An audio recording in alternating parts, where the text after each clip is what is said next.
फितरत की रानाइयों में जमाले खुदावंदी का नजारा करना मेरी रूह को तस्कीन बख्शता है। बाबा, आज आप काफी खुश नजर आ रहे हैं। हाँ मेरे बेटे, मालूम नहीं क्यों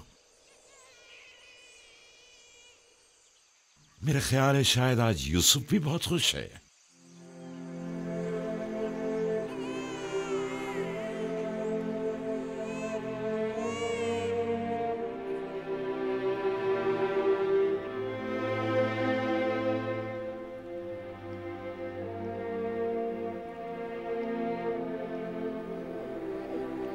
खुश आमदीद मेरी बेटी। आज से तुम्हारा नाम मनस्सा है, यानी भुला देने वाली।